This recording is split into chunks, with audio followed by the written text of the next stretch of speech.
The stars looked different from the bridge of the U.S. horizon. Commander Jake Morrison stood at the main window, watching the blue glow of the ship's engines light up the darkness of space. They had been traveling for 3 months now, heading toward a star system that Earth's telescopes had found interesting. The system had planets that might support life, and Jake's job was to take his crew there and see what they could find. Jake was 42 years old and had been flying ships in space for almost 20 years. He had brown hair that was starting to turn gray at the sides and tired eyes that had seen too many empty planets. But something about this mission felt different. The computers back on Earth had detected strange signals coming from the 4th planet in the system. The signals were not natural. Someone or something had made them. Behind him, Dr. Lisa Carter was looking at data on her computer screen.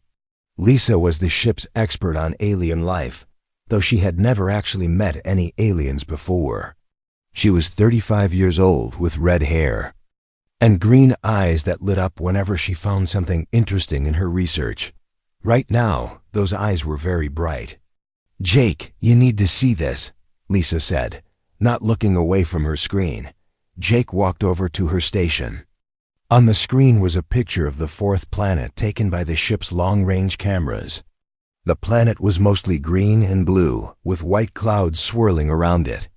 It looked a lot like Earth, but that was not what made Lisa excited. "Look at the northern continent," Lisa said, pointing at the screen. Jake looked closer. At first, he saw nothing unusual. Then his eyes found what Lisa was showing him. There were straight lines on the planet's surface. Lines that were too straight and too organized to be natural. They were roads or something like roads. And where the lines met, there were dark shapes that looked like buildings. "My God," Jake said quietly. "It's a city." "Not just one city," Lisa said. "I've found at least 12 major population centers." "And Jake, look at this." She changed the picture on her screen. Now it showed strange objects in orbit around the planet. They were clearly made by intelligent beings, not natural space rocks. "Satellites," Jake said. "They have space technology." Tony Rodriguez, the ship's security chief, walked up behind them. Tony was a big man with dark skin and muscles that came from years of military training. He had been listening to their conversation, and his face showed concern. "If they have satellites, they probably know we're coming," Tony said.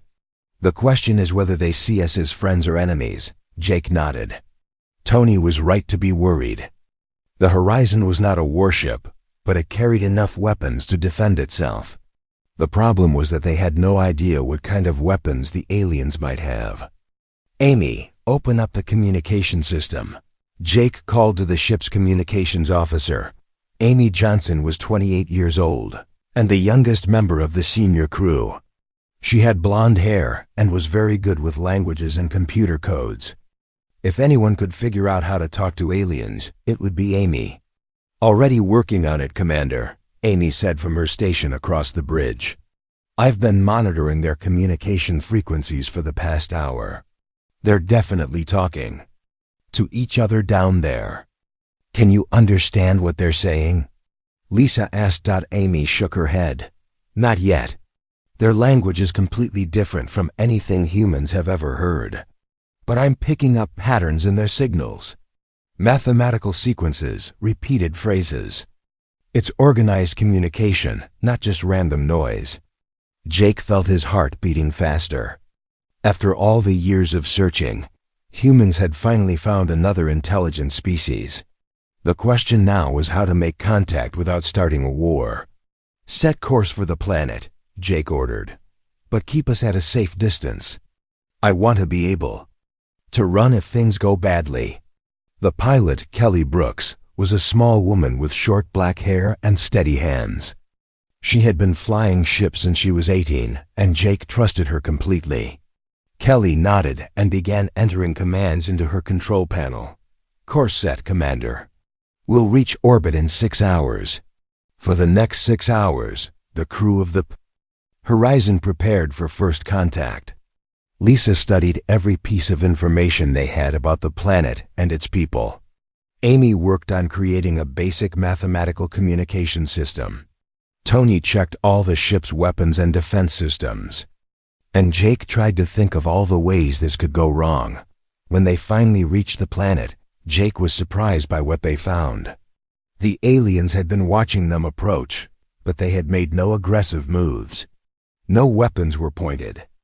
At the human ship, no warning messages were sent. Instead, the aliens seemed to be waiting. "I'm getting a signal," Amy announced. "It's directed right at us." "Put it on the main speakers," Jake said. Strange sounds filled the bridge. They were deep and rumbling, like a lion's roar mixed with human speech. The sounds were clearly organized like language, but Jake could not understand any of it. "Are they trying to communicate?" he asked Amy. "I think so. Listen to this." Amy played the signal again, but this time she separated different parts of it. "They're using the same mathematical sequence we sent them yesterday. 3, 5, 7, 11, 13. Prime numbers. They're showing us they understand math." Jake felt relief wash over him. The aliens were trying to communicate peacefully. "That was a good sign. Send them our response," Jake ordered. "Use the Fibonacci sequence this time. 1, 1, 2, 3, 5, 8, 13. Amy sent the signal. Within minutes, they received a response. The aliens had sent back the next numbers in the sequence: 21, 34, 55. "They understand," Lisa said with excitement. "They're intelligent, and they want to talk." But Tony was still worried. Intelligence doesn't mean friendship. "We need to be very careful here." Over the next few hours, Amy and the aliens exchanged more mathematical concepts: addition, subtraction, multiplication. Basic physics formulas. Slowly, they built a simple way to communicate basic ideas. Then the aliens sent something unexpected. It was not mathematics this time. It was a picture, transmitted as a digital signal. The picture showed the planet's surface from space, exactly as the Horizon's cameras saw it. But in the picture, there was a red dot marking a specific location on the largest continent. "They want to meet us," Jake realized. "They're showing us where." Lisa was studying the location on her own maps. "It's in the middle of an open plain, far from any of their cities. No trees or mountains where someone could hide weapons. A neutral meeting place," Tony said. "Smart choice." Jake made his decision. "Amy, send them a confirmation signal. Let them know we'll meet them there. Tony, I want you to prepare a shuttle. For landing, small crew only. You, me, Lisa, and Amy." "Are you sure about this, Commander?" Tony asked. "We don't know anything about these aliens except that they're smart enough to build satellites." Jake looked out at the planet spinning slowly below them. Somewhere down there, an alien species was preparing to meet humans for the first time. It was scary, but it was also the most important moment in human history. "We came out here to make contact," Jake said. "Now we have our chance. We can't let fear stop us from taking the next step." As the Horizon orbited the alien planet, Jake wondered what these beings would look like. Would they be friendly? Would they be afraid of humans? Would this meeting lead to friendship between species, or would it start a war that could destroy both civilizations? In a few hours, he would have his answers. The shuttle was being prepared, and soon they would land on an alien world to meet beings that no human had ever seen before. Jake only hoped that both species would survive the encounter. The shuttle touched down on the alien planet with a soft thud. Jake Morrison looked out the window at the strange landscape around them. The grass was purple instead of green, and the sky had a slightly orange tint that made everything look different from Earth. But what caught his attention most were the figures waiting for them about 50 meters away. The aliens were huge. Even from a distance, Jake could see they were much taller than humans. They stood on two legs like people, but their bodies were covered in what looked like golden fur.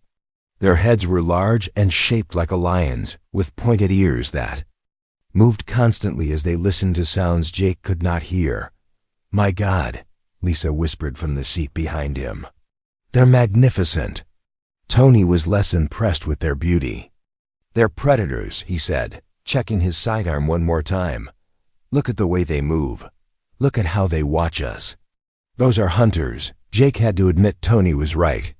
Even standing still, the aliens moved with the fluid grace of big cats.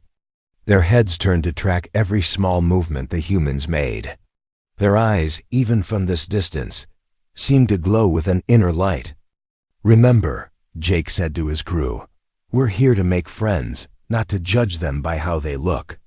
"Amy, are you ready with the translator?" Amy nodded, holding a small computer device. Over the past few hours, she had programmed it with the basic mathematical concepts they had shared with the aliens. It was not much, but it might help them communicate simple ideas. The four humans left the shuttle and walked slowly toward the waiting aliens. As they got closer, Jake realized just how big these beings really were.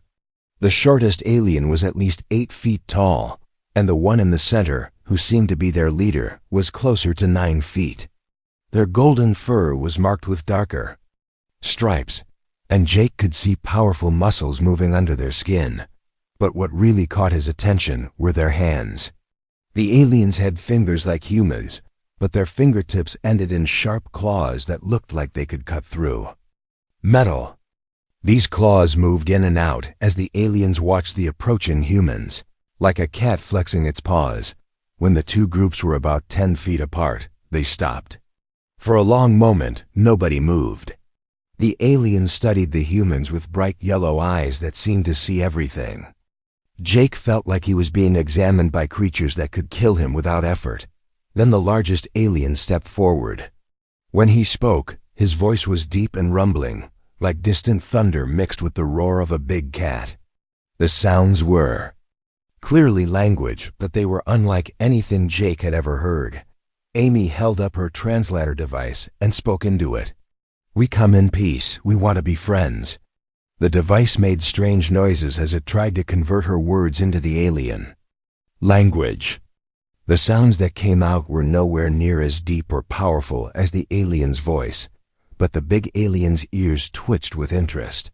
He spoke again, and this time Amy's device tried to translate his words into English. The result was choppy and unclear, but Jake could make out some meaning. "I am Alpha-Prime ... Corvash. You are small pack ... from Sky Metal. Why do you ... hunt here?" Jake stepped forward slowly, keeping his hands visible and away from his weapons. "We are not hunting. We came from far away to meet you, to learn about your people." The translator worked better with Jake's simple words. Alpha Prime Corvashes. Ears flicked back and forth as he listened to the machine's attempt at his language. Then he made a sound that might have been laughter, but it sounded more like a growl. "All beings hunt," he said to the translator. "Some hunt food. Some hunt territory. Some hunt knowledge. What do Skypack hunt?" Lisa stepped forward before Jake could answer. Her excitement about meeting aliens was stronger than her fear. "We hunt understanding," she said. "We want to know about your world, your people, your culture." Several of the aliens behind Corvash made rumbling sounds that Jake thought might be their version of talking among themselves. Their ears were constantly moving, and their eyes never left the humans for more than a few seconds. Corvash studied Lisa for a long moment. "You hunt knowledge of the pack. This is ... acceptable. But you will hunt only where pack allows. You will not hunt where small ones hide." "Small ones?" Amy asked. "Do you mean children?" The effect of that word was immediate and dramatic. All the aliens suddenly stood straighter, and Jake heard low growling sounds from several of them. Their claws extended fully, and their ears flattened against their heads. Corvash took a step closer to the humans, and Jake could smell something wild and dangerous coming from him.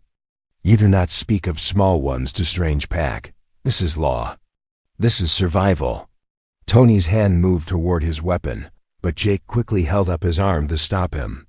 The tension in the air was thick enough to cut. "We understand," Jake said quickly. "We did not mean to break your law. We will not speak of this again." Slowly the aliens relaxed. Their claws retracted, and their ears came back up.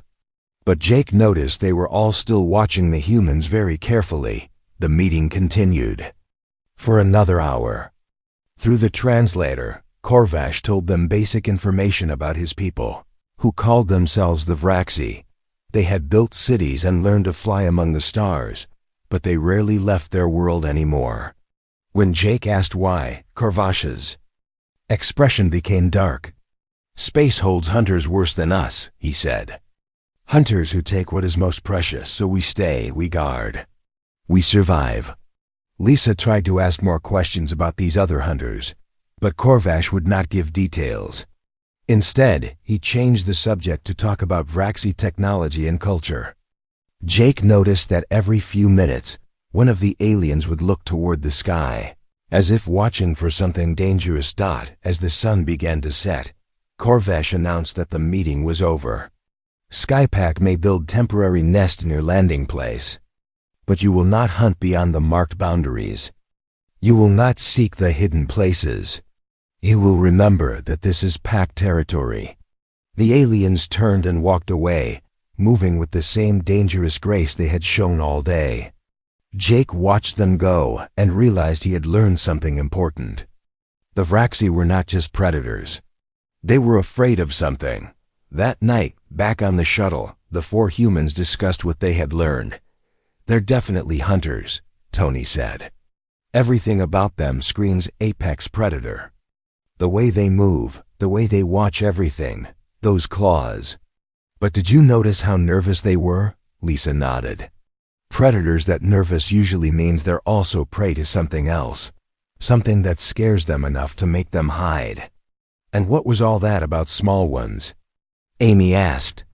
"They got really upset when I mentioned children." Jake had been thinking about that too. Most predator species are very protective of their young. But the Vraxi seem to be more than just protective. They're paranoid about it. Over the next few days, the humans set up a small camp near their shuttle. Corvash visited them once each day, always with several other Vraxi warriors. The conversations were formal and careful. The Vraxi would answer questions about their technology and history, but they avoided talking about anything personal. Jake noticed that the Vraxi never came alone. There were always at least 3 of them, and they always positioned themselves so they could see in all directions. Their ears were constantly moving, listening for sounds the humans could not hear. And every conversation ended the same way, with the Vraxi looking up at the sky before leaving. On the 4th day, something changed. Jake was walking around the camp's perimeter when he heard voices coming from a small forest about 100 meters away. The voices were speaking in the Vraxi language, but they sounded different, higher pitched, almost playful. Jake knew he should not investigate. Corvash had been very clear about boundaries, but his curiosity was stronger than his caution. He walked quietly toward the edge of the forest, staying hidden behind the purple grass. What he saw there changed everything he thought he knew about the Vraxi. In a small clearing in the forest, 3 young Vraxi were playing together. They were much smaller than the adults, only about 3 feet tall, with fluffy golden fur and oversized ears. They were chasing each other around trees and pouncing on fallen logs, making happy chirping sounds that were nothing like the deep growls of adult Vraxi. And watching them from the edge of the clearing were 6 adult Vraxi warriors, all armed and alert. The adults were not playing or resting. They were standing guard, their eyes constantly scanning the forest around them for danger. Jake realized he was seeing something the Vraxi had tried very hard to keep hidden. These were their children, their most precious possessions. And they were so afraid for their safety that even playtime required armed guards. As Jake watched, one of the young Vraxi noticed him. Instead of running away or showing fear, the little one tilted its head curiously and took a few steps toward him. Its ears were perked up with interest, and it made a soft chirping sound. Immediately, all 6 adult guards spun toward Jake's hiding place.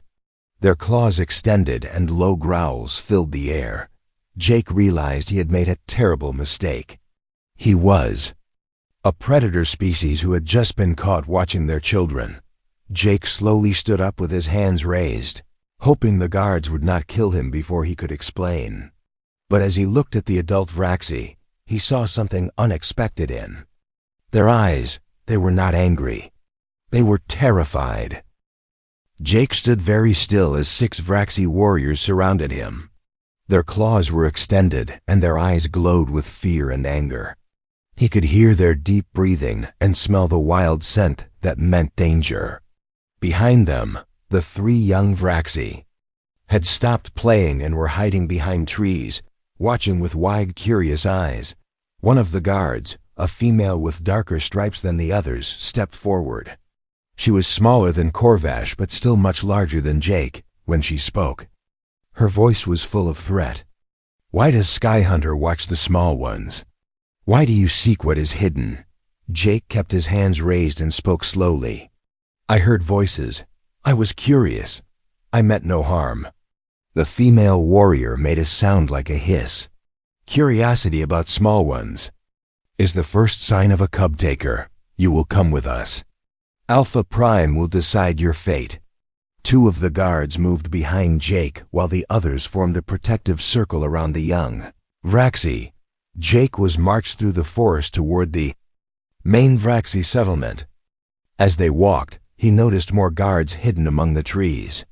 The entire area on the cub's play space was filled with armed warriors. The Vraxi settlement was larger than Jake had expected. Buildings made of smooth stone rose from the ground, like natural formations. But what struck him most was how quiet everything was. He saw adult Vraxi moving between buildings, but there were no sounds of children playing or families talking. The whole place felt like it was holding its breath. Alpha Prime Corvash was waiting in the center of the settlement. When he saw Jake being brought in by the guards, his ears flattened against his head and a low growl came from his throat. "The Skyhunter was found watching the small ones, Alpha Prime," the female guard reported. "He claims curiosity, but we know what curiosity about cubs means." Corvash walked in a circle around Jake, studying him like a predator, deciding whether something was prey or threat. In all the star cycles since the first Void Hunter attack, no alien species has been permitted near our small ones. "You have broken the most sacred law of our pack." "I don't understand," Jake said. "What are Void Hunters?" The effect of those words was immediate. Every Vraxi in the area stopped what they were doing. Some made sounds of fear. Others began looking at the sky. Corvash's claws extended fully, and Jake thought he was about to die. "You speak the Forbidden's name," Corvash said, his voice barely controlled. "Either you are one of them, or you are too ignorant to live." Jake realized he had stumbled into something much bigger than a simple misunderstanding. "Please let me explain. Let me call my crew. We need to talk about this properly." An hour later, Jake sat with his 3 crew members in front of Corvash and 5 other Vraxi leaders. The tension in the air was so thick it was hard to breathe. Lisa, Tony, and Amy had been told what happened, and they all looked worried. Corvash began to speak, and his words were translated by Amy's device. What he told them was a story of horror that explained everything about Vraxi behavior. 50 star cycles ago, the Vraxi were explorers, Corvash said. "We had colonies on 12 worlds. We traded with other species across the galaxy. We were strong and proud and unafraid." He paused, and Jake could see pain in the alien's eyes. Then came the Void Hunters. They are nomads who travel between stars in ships that look like giant insects. They do not want territory or resources or technology. They want only one thing: They steal the young of every species they find. Lisa made a sound of horror. They take children, not just take, Corvash continued. The small ones are food to them, a delicacy. They hunt civilizations not for conquest, but for harvest. Tony leaned forward. How did you stop them? We did not stop them, Corvash said, and his voice was full of old pain. They took the small ones from 4 of our colonies before we understood what was happening. Thousands of cubs gone, fed to creatures that see intelligence as seasoning for their meals. The Vraxi leader stood and walked to a window that looked out over his settlement. We abandoned our colonies. We brought all our people home to this world. We built defenses. We learned to hide. We became prisoners in our own space so that our remaining small ones might survive. Jake was beginning to understand. That's why you never leave your planet anymore. That's why you're so protective. Every Vraxi adult lives for one purpose now, Corvash said. To guard the small ones. We have not lost a single cub in 40 star cycles, but the price has been our freedom. Amy spoke up. But you can't live like this forever. Your people need to grow, to explore, to trade with others. One of the other Vraxi leaders, an old male with gray fur, made a bitter sound. Better to be prisoners than to be extinct. The Void Hunters still patrol this sector. They remember us. They will return when they think we have become careless. The room fell silent. Jake looked at his crew and saw his own thoughts reflected in their faces. Humans had never faced anything like the Void Hunters, but they could imagine the horror of a species that fed on children. Lisa was the first to speak. What if there was another way? Corvash turned toward her. What do you mean, Skypack female? Lisa took a deep breath. What if you could trust someone else with your cubs? Someone who would protect them as fiercely as you do, but who could also help you reclaim your freedom. The reaction was immediate and violent. Several Vraxi made sounds of outrage. Corvash's claws extended so far they looked like knives. No. Alien species can be trusted with Vraxi small ones, he said. This is death talk. This is madness. But Lisa did not back down. You haven't met humans before. We're different. All species claim to be different, the old gray Vraxi said. All species lie when it serves their purpose. Tony surprised everyone by standing up. Then test us. The room fell silent again. All the Vraxi stared at the human security chief. You want to know if humans can be trusted with your young? Tony continued. Then test us. Let one of us spend time with your cubs under full guard. Watch how we behave. Judge for yourselves. Jake felt his heart race. Tony was volunteering them for something that could get them all killed if it went wrong. Corvash made a sound that might have been laughter, but it had no humor in it. You would volunteer to be tested with Vraxi small ones? You understand that. If you show any sign of threat or hunger toward them, you will die slowly? We understand, Jake said, though he wasn't sure he fully did. The Vraxi leaders talked, among themselves in their own language for several minutes. Jake could hear the intensity in their voices, though he could not understand the words. Finally, Corvash turned back to the humans. This has never been attempted, he said. No alien has been permitted near our small one since the first Void Hunter attack. But these are desperate times, and perhaps desperate measures are needed. He looked directly at Lisa. You will be the test subject, Skypack female. You were the one who suggested this madness, so you will be the one to prove or disprove your words. Lisa's face went pale, but she nodded. I accept. You will spend one full day cycle with 3 of our youngest cubs, Corvash continued. You will be watched by no fewer than 12 guards at all times. Any move toward the small ones that seems threatening will result in your immediate death. Do you still accept? I accept, Lisa said again, her voice steadier this time. The old gray Vraxi shook his head. This is foolishness, Alpha Prime. We risk everything for the curiosity of aliens who mean nothing to us. But Corvash was looking at Jake's crew with new interest, perhaps. But I have watched these Skypack hunters for days now. They do not move like cub takers. They do not watch us the way predators watch prey. There is something different about them. He turned back to Lisa. We will attempt this test tomorrow when the sun is highest. Tonight, you will prepare yourself. And you will remember that the small ones you meet tomorrow represent the future of the entire Vraxi species.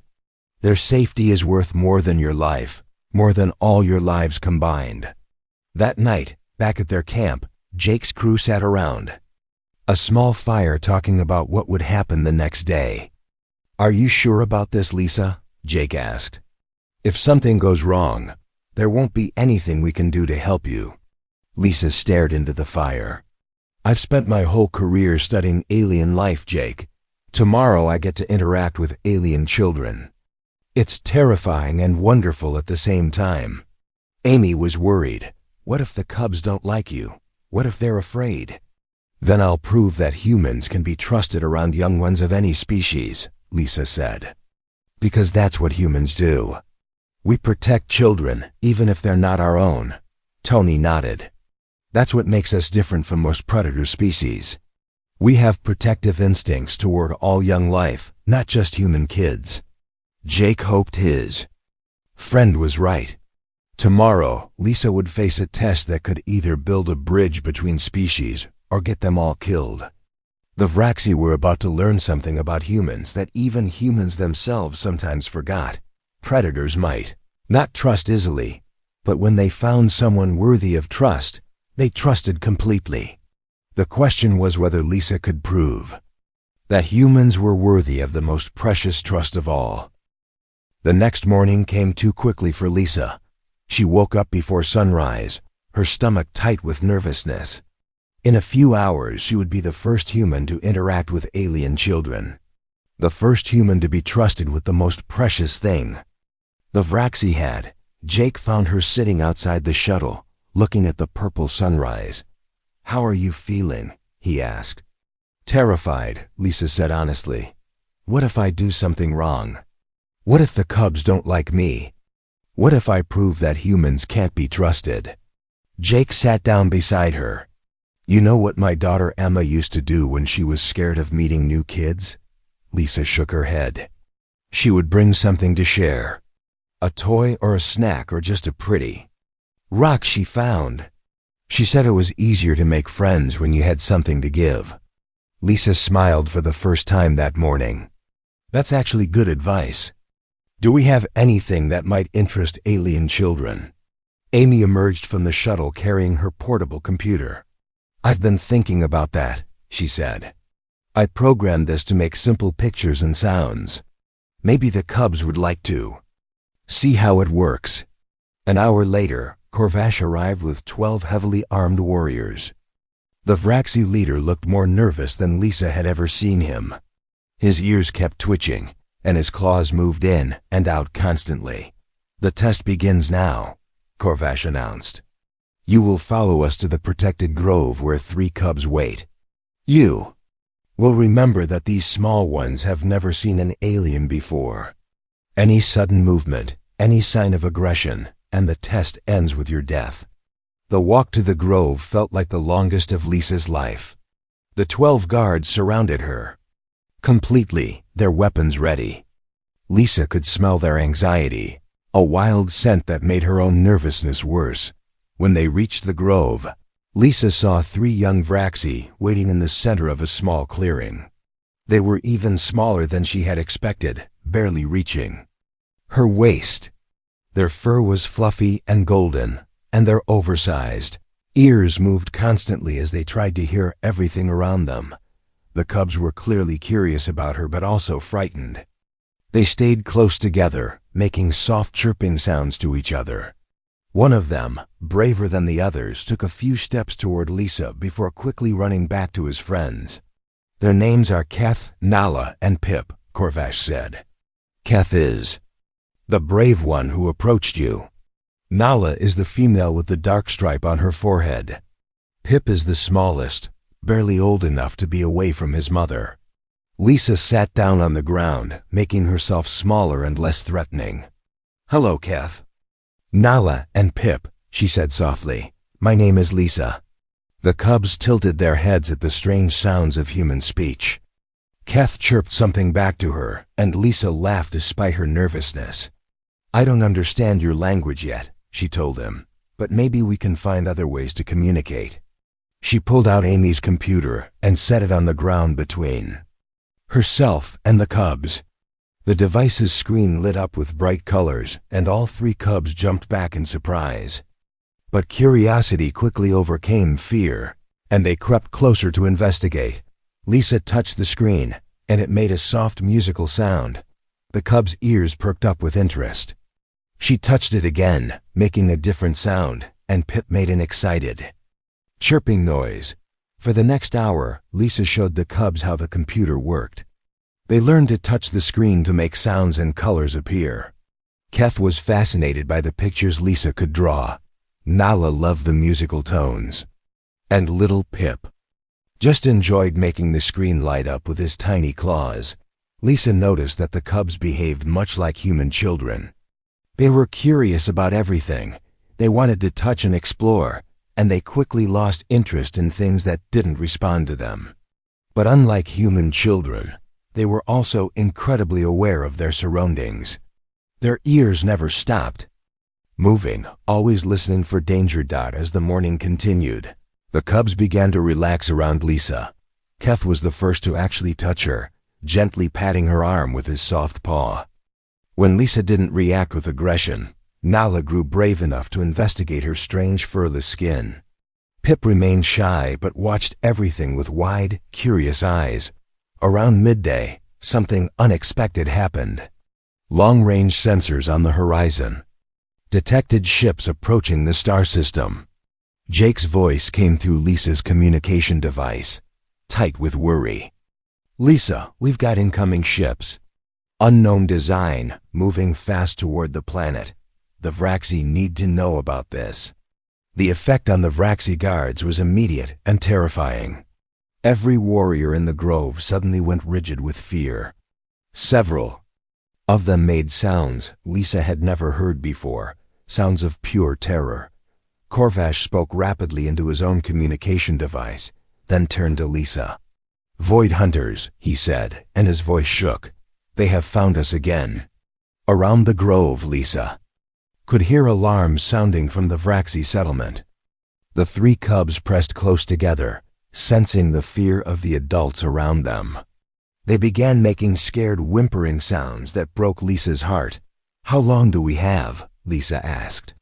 "Their ships are fast," Corvash replied. "Perhaps 6 hours before they reach orbit. Then they will begin scanning for small ones." The guards began discussing evacuation plans in their own language. Lisa could tell from their voices that they were arguing about something important. Finally, Corvash turned back to her. "We must move all cubs to the deep shelters beneath the mountains. But the journey is dangerous, and we cannot protect them properly while carrying them. Some must be left behind to slow down the Void Hunters." Lisa felt a chill run down her spine. "You're talking about sacrificing some of your people." "It is the way," Corvash said. "Some die so that the small ones might live." But Lisa had a different idea, one that terrified and excited her at the same time. What if there was another way? What if you didn't have to choose? Before Corvash could ask what she meant, Lisa activated her communication device. "Jake, I need to speak to all of you right now." A few minutes later, Jake, Tony, and Amy arrived at the grove in their shuttle.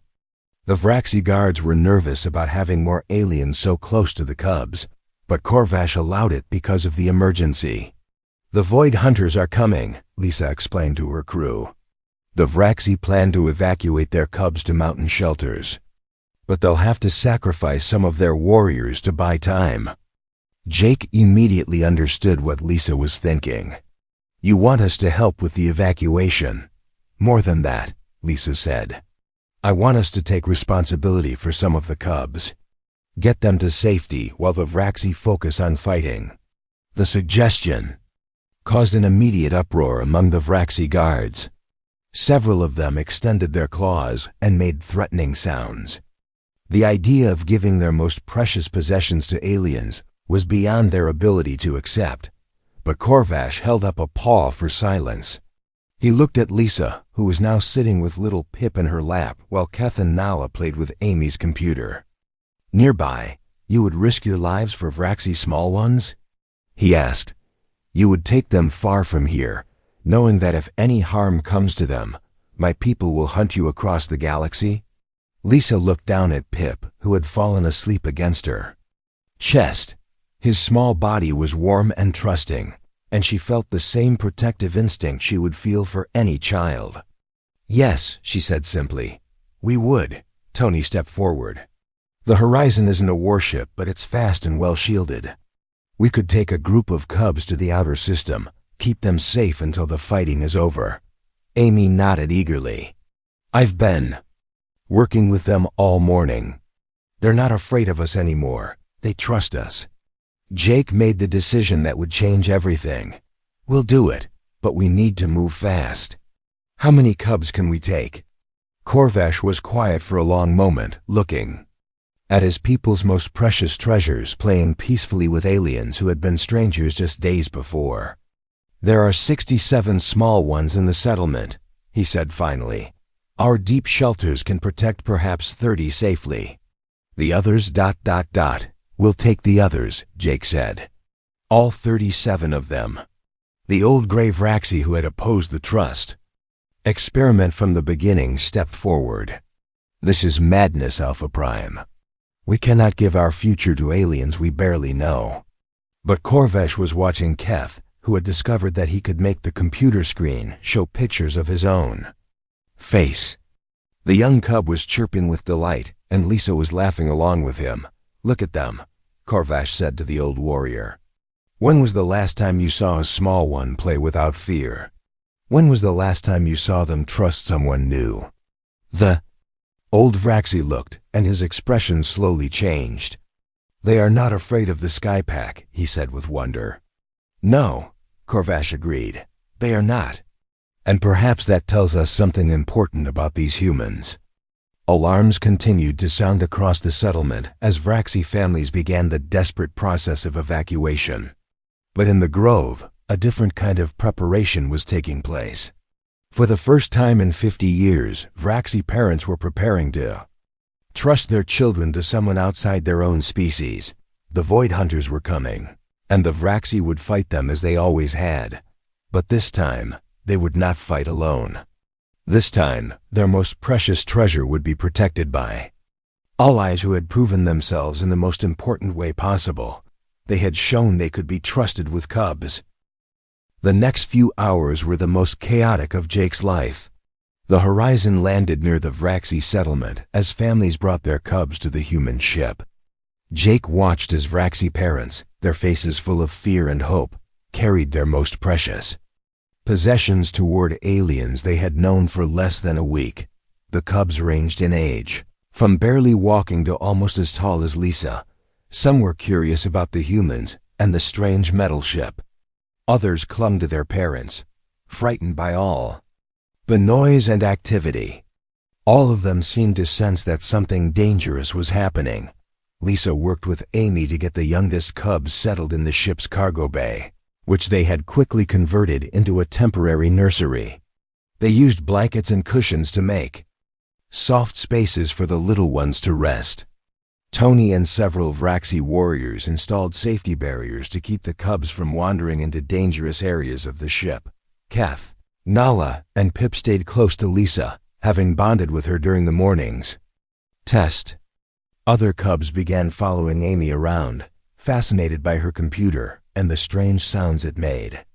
Even Tony, despite his tough appearance, found himself surrounded by curious young Vraxi who wanted to touch his weapons and equipment. But the most surprising moment came when Jake was talking to Corvash about evacuation routes. A small female cub, barely 2 feet tall, walked up to Jake and made a soft chirping sound. When Jake looked down at her, She raised her tiny arms toward him. "She wants you to pick her up," Corvash said, his voice full of amazement. "In 50 star cycles, no small one has ever voluntarily approached a stranger." Jake carefully lifted the little cub, who immediately curled up against his chest and began making contented purring sounds. He felt something warm and protective grow in his chest, the same feeling he had when holding his own daughter years ago. "What's her name?" Jake asked. "Zara," Corvash replied. "She lost her parents in the last Void Hunter attack. The whole pack helps raise her now." Jake looked down at the small, trusting face pressed against his uniform. "Don't worry, Zara. We'll keep you safe." As the last of the cubs were loaded onto the horizon, long-range sensors showed the Void Hunter ships entering the outer system. Jake got his first look at the enemy vessels on the main screen, and he understood why the Vraxi were so frightened. The ships looked like giant metal insects, all sharp angles and grasping appendages. They moved through space with an unnatural grace that made Jake's skin crawl. There were 5 of them, each one larger than the horizon. They scanned for life signs, Corvash explained. Specifically, they scanned for the brain patterns of young ones. Small minds think differently than adult minds. The Void Hunters can detect them from orbit. "How long do we have?" Tony asked. "Once they begin scanning, perhaps 2 hours before they locate all the hidden small ones." Jake made his decision. "We launch now. Tony, get us to the edge of the system. Keep us moving so they can't get a clear scan of our ship." As the horizon lifted off, Jake looked back at the Vraxi settlement below. Hundreds of warrior Vraxi were taking positions around their city, preparing for a battle they had fought many times before. But this time was different. This time, they knew their cubs were truly safe. The journey to the outer system took an hour. Jake kept the ship at maximum speed, using asteroids and gas clouds to hide their trail. In the cargo bay, Lisa and Amy worked to keep 37 frightened cubs calm and quiet. It was not easy. The youngest cubs cried for their parents. The older ones asked questions that were hard to answer through the translation device. All of them could sense the fear and tension of the humans around them. But slowly, something amazing began to happen. The cubs started to calm down, not because the danger had passed, but because they felt safe with their human protectors. Keth appointed himself as Lisa's assistant, helping her distribute food and water to the smaller cubs. Nala figured out how to work Amy's computer and began teaching other cubs how to use it. Little Pip rarely left Jake's side, having decided that the human commander was his new favorite person, and Zara, the tiny orphan who had first approached Jake, seemed to adopt the entire human crew as her new family. "Commander," Kelly called from the pilot's seat. "I'm picking up weapons fire from the planet. The battle has started." Jake looked at the main screen, which showed energy blasts lighting up the planet's surface. The Void Hunters had found the Vraxi settlement and were attacking. But something was different about this battle. "The Vraxi are fighting harder than usual," Tony observed. "Look at their tactics. They're not just defending, they're actually attacking the Void Hunter ships." Amy looked up from where she was playing with a group of cubs. "They know their children are safe. They can fight without holding back." For 3 hours, Jake watched the battle rage on the planet below. The Void Hunters had superior numbers and technology, but the Vraxi fought with a desperation and fury that surprised their enemies. Warriors who had spent 50 years hiding and defending were finally able to attack the creatures that had terrorized their people. Then something unexpected happened. One of the Void Hunter ships broke off from the battle and began moving toward the outer system, directly toward the horizon. "They've detected us," Kelly said. "That ship is fast. It'll reach us in 30 minutes. Jake felt his heart race. The horizon was not built for combat. They had some defensive weapons, but nothing that could stop a Void Hunter ship. In the cargo bay, the older cubs seemed to sense that something was wrong. They pressed closer to their human protectors, making soft worried sounds. Little Zara climbed into Jake's lap and looked up at him with trusting eyes.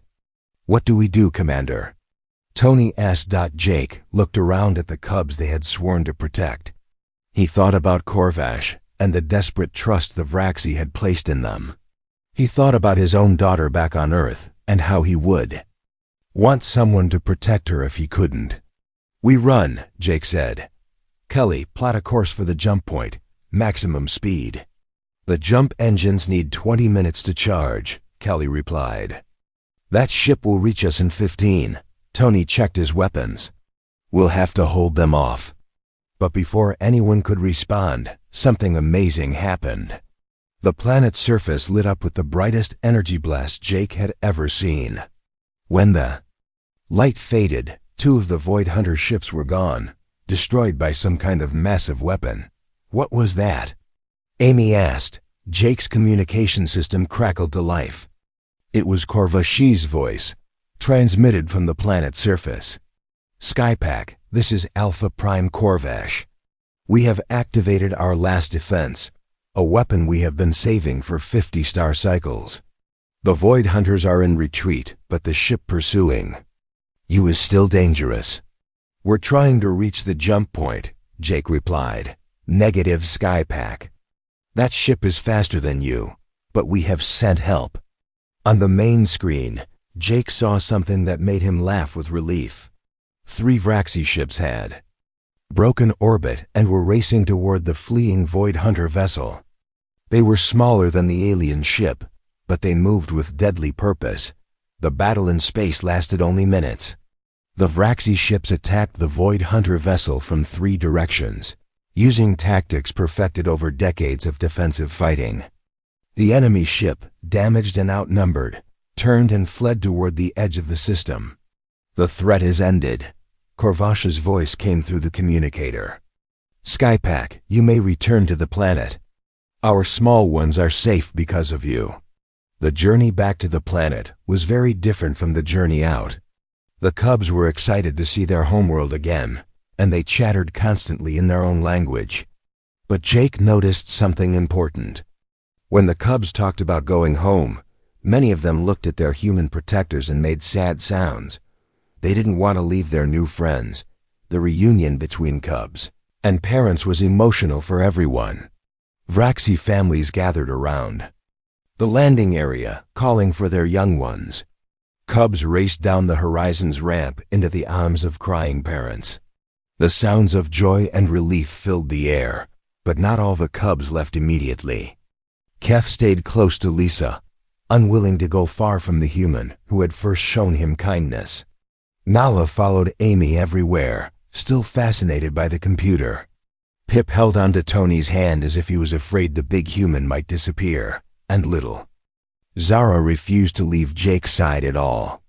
"She has chosen you as pack family," Corvash explained. "This is the highest honor a Vraxi can give. She sees you as her protector, her guardian, her chosen parent." Jake knelt down so he was eye level with the small cub. "I have to go back to my own world, Zara, but I promise we'll see each other again." Zara made a soft chirping sound and touched Jake's face with her tiny paw. Then she did something no one expected. She pulled a small golden bead from her fur and pressed it into Jake's hand. It was warm and smooth, and Jake could feel that it was very important to her. "She gives you a memory stone," Corvash said, his voice full of emotion. "It carries the scent of her birth pack, her family, her home. By giving it to you, she declares you part of her pack forever." That evening, as the Horizon prepared to leave the Vraxi homeworld, Jake stood in the cargo bay where they had protected the cubs. The space felt empty now, but he could still hear the echoes of young voices and see the places where small beings had played and slept. Lisa joined him, holding her own memory stone from Keth. "Do you think we did the right thing?" she asked. Jake touched the golden bead Zara had given him. "We saved